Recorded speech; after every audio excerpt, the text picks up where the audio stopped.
Okay, good evening. This particular topic is useful for students who are either pursuing a bachelor's in economics or even students who are having a course in econometrics.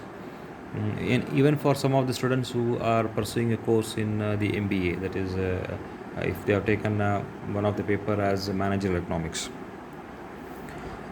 Usually, we determine the monopoly and price in the short run by using graph. You might have seen in some of the economic books, authors they give an idea about how you can determine the uh, the price as well as the output, which needs to be fixed in a monopoly condition, so that the firm is going to maximize its profit, or the firm is going to get maximum profit. In another way, it is simply answering one question, that what should be the price which we must determine, or which we must fix under the monopoly, so that we get maximum profit. Now, to understand this, especially by using algebraic method, we are going to use a little bit of calculus also, especially differential calculus, for understanding or for finding out the price as well as the output, which will give us the maximum profit. Now, for that, you have to understand the meaning of the word. First you have to understand the meaning of the word demand function. What is a demand function? You know that demand for the commodity, demand for a particular product, okay, it depends upon many factors, and one important factor is that of price. So we represent that the quantity demanded as the function of price. Quantity demanded is a function of price. That means the demand it is dependent upon the price. Now, if you ask whether is it a very comprehensive demand function, no, it's not a very comprehensive function, because you have taken only one factor. So to make it comprehensive, we can say that the quantity demanded is a function of price. It is a function of price of the substitute. It is a function of price of the complement, taste and preference, and income. So you can have many other factors also. So it is a mathematical way of representing a demand function, and again, we cannot say it is very it covers all the factors, but okay, majority of the factor it is going to cover. So we can have, to calculate the monopoly price, what we require is a demand.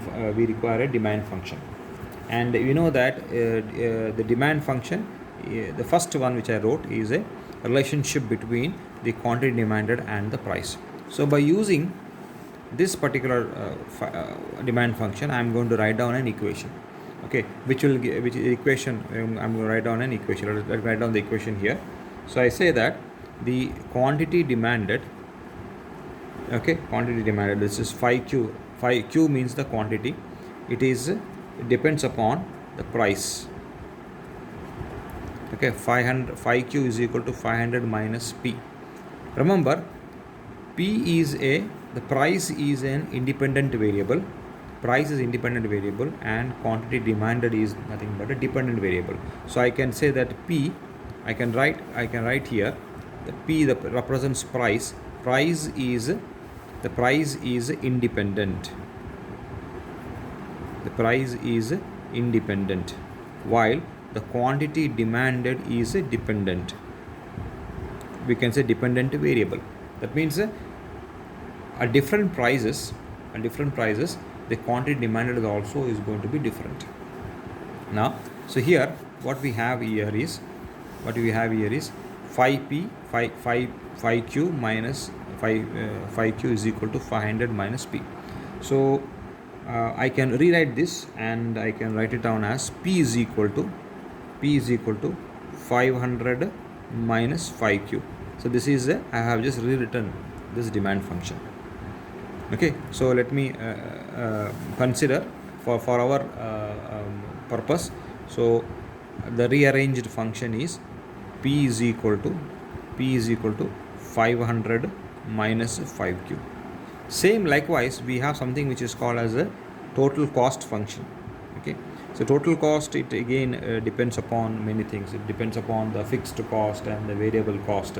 So I'm going to put a video on I'm going to put a video on costing. Then I'm going to explain to you about what's the meaning of the word fixed cost and variable cost. But generally we say that the cost, it depends upon the output. If you take a manufacturing firm, if you take a service firm for that matter, generally depends upon the output. So let us write down a mathematical way the total cost function in terms of the output. So we say the total cost, okay, it is given a mathematical function 50 plus 20q plus q square. Remember, q represents here the quantity. Okay, q represents here the quantity. So what is our objective? Our objective is to find out the price and the output in the short run, so that the monopoly firm is going to earn the maximum profit. If you have learned the graphical method, okay, by using graph, if you look at the graph, when the economic professors, they might have explained in the class by using the graph that the firm earns maximum profit when their marginal revenue is equal to the marginal cost.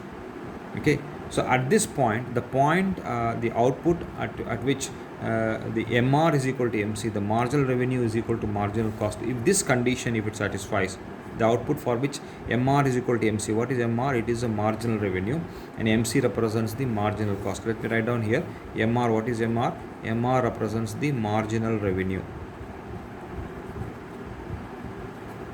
Marginal revenue. And MC represents the marginal cost. It represents the marginal cost.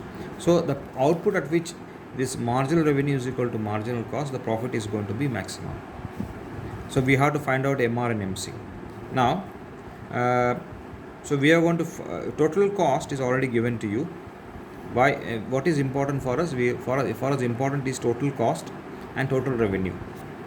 The total revenue is not given to us, because when you differentiate, when you take the first derivative, of the total cost, it is going to give us marginal cost.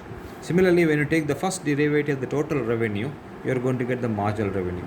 Total marginal cost finding out is not difficult, because we are given a total cost. Total cost is given to us. The expression of total cost is given in terms of the quantity. But for marginal revenue, we have to find out the total revenue first. Now, how do you find total revenue? We know that revenue is nothing but price into quantity. Okay, price into quantity. Let me take a simple example. As far as that, you have 10 items, 10 units are there, and the price of 1 unit is 5. Then the total amount which you are going to get is going to be $50. Whatever may be the currency which you want to, that you can mention. So likewise, we can write down the total revenue is nothing but price into quantity. So if you know the price and if you know the quantity, we can find out the total revenue. But we know, because I rearranged it here, there's a reason for which I rearranged. So we know the price. What is the price in terms of quantity? 500 minus 5q. So that I am going to substitute here. 500 minus 5q, and I am going to multiply it with the quantity. What is the quantity? Q. So q into 500 will be equal to 500q. 5q into q will be equal to minus 5q square. Now I know the total revenue. Total revenue is given to us. Total revenue is equal to 500q minus 5q square. Now I will take the derivative of this. So I will get the marginal revenue. Marginal revenue is the derivative with respect to the quantity, okay, 5q square. So if I take the derivative of this, if I take the derivative of the total revenue function, what I have taken? I have taken the first derivative of this total revenue function. So this will give you 500 minus 10q. 500 minus 10q. This will be the marginal revenue. The marginal revenue will be 500 minus 5q. So remember, I have used this function d by dx of x to the power of n is equal to n x to the power of n minus 1. This is the function I have used. So this is the rule I have used for deriving this. Similarly, I can find out the marginal I can find out the marginal cost. Marginal cost is the derivative of the quantity of the total cost function, that is 50 plus 20q plus q square, right? If I take the derivative of the total cost function, then this will be equal to 0. Differentiation of the constant is 0. 20 plus 2q, so I get the marginal cost equal to 20 plus 2q. Okay, 20 plus 2q. Now I know the marginal revenue, I know the marginal cost. So with based on these two, I can now find out, by using these two I can find out the quantity at which it is going to start earning the profit. So so we have to find out the output at which MR is equal to MC. So both the things are in terms of output only. So what I will do, I am going to equate it. MR is equal to MC. What is MR? MR is 500 minus 10Q. This is equal to 20 plus 2Q. Right? So this 500 minus 20 is equal to 2Q plus 10Q. So that is will be equal to 480 is equal to 12Q, or Q is equal to 480 divided by 2, which is equal to comes equal to 40. So at 40 units, if you take the calculation here, MR should be equal to MC, that is MR should be equal to MC. So MR is 500 minus 10Q is equal to MC is 20 plus 2Q. Just rearrange it, take the constant on one side, 500 minus 20, and the variable on the other side, 10 minus 10 plus on the other side it becomes plus 10. So this becomes 12Q and this becomes 480. Q is equal to 480 by 12, which is equal to 40 units. So at 40 units, at Q is equal to 40 units, the profit is going to be maximum. The profit is going to be maximum. Now, okay, we have found out the profit. Now what we are interested in? We are interested in finding out the next one, which is nothing but the price. We are interested in finding out the price. So let us find out the price. To find the price, we have the price function. Okay, we have the price function. What is the price function? P is equal to 500 minus 5Q. Okay, 500 minus 5Q. So we know the quantity at which it is going to be maximum. That is, we are going to get maximum profit. That is, the quantity should be 40 units. So I am going to substitute here 40. Right, I am going to substitute here 40. So 500 minus 200. So I will get the value of price. Price will be equal to $300.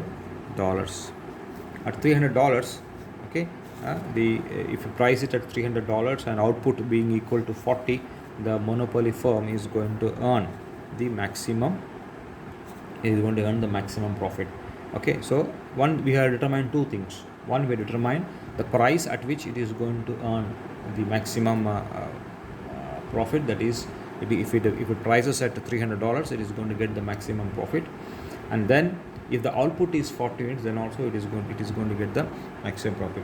Now the next important thing for us to understand is that we have to find out what is the profit it is going to earn. What is the profit it is going to earn? So we know the concept of profit. As per the concept of profit is nothing but the difference between the revenue and the cost. So if whatever is the revenue, from that if you remove all your expenses, okay, that means we call the cost. You remove all your expenses, what remains is the profit. So that is why you should take the difference between the total revenue minus the total cost. So we know the total revenue. What is the total revenue? If you look at the function which we were discussed, so it was equal to 500Q minus 5Q square, and the total cost was equal to how much? 50 plus 20Q plus Q square. This was the total cost function. This is the total cost function. This is the total revenue function. Take the difference of these two. If you rearrange, it becomes 500 minus 5Q square, 50 minus 20Q minus Q square. So just take the minus 50 you can take one side, plus 500q minus 20q minus 6q square. If you add these two, minus 6q square, so this will be minus 50 plus 480q minus 6q square. This will give us the profit. Put q is equal to 40 units, the quantity, right? So we get, if you substitute q is equal to 40, okay, if you can find out the profit comes equal to 9,000. Put in place of q, you put 40, then you go, if you solve this, you are going to get p value being equal to 9,500. So at a price of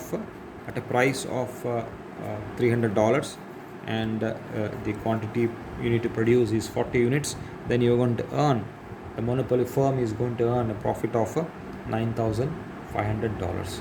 This is how you are going to use calculus and the algebraic method to find out under monopoly in the short run condition what the price as well as the quantity which the firm has to produce and sell, so that it is going to earn the maximum profit. So this is part of economics.